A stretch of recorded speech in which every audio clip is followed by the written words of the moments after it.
अजीब चिड़िया की कहानी। एक बार की बात है। एक शहर में एक बड़े से पेड़ पर एक पक्षी रहता था जिसका नाम था पोनिया था।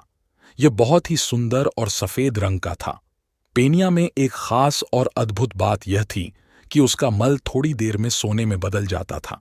यह बात किसी को भी पता नहीं थी। एक बार उस पेड़ के नीचे से एक राहगीर गुजर रहा था। पेड़ के नीचे छाया देखकर उसने सोचा, क्यों ना थोड़ा आराम करने के बाद यहां से आगे जाऊं।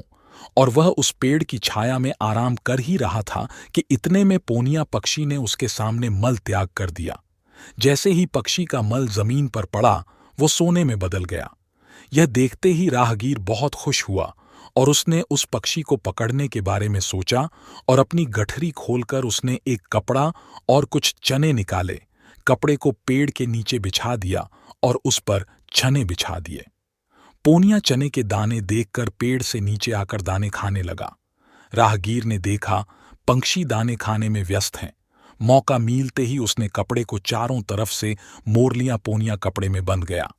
उसके बाद क्या था, राहगीर के खुशी का ठिकाना नहीं रहा। राहगीर पोनिया को अपने साथ अपने घर ले आया और उसे पिंजरे में बंद कर दिया।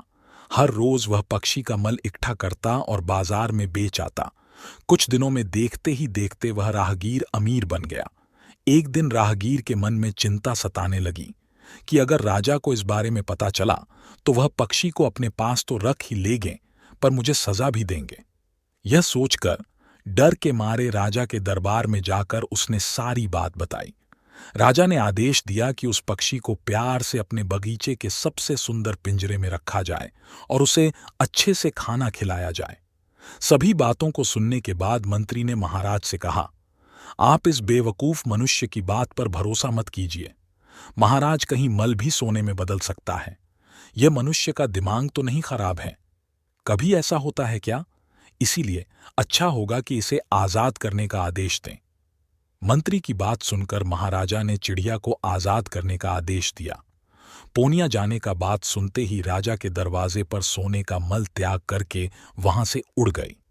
यह देखते ही राजा ने सिपाहियों को उसे पकड़ने का आदेश दिया, लेकिन तब तक वो पक्षी उड़ चुका था।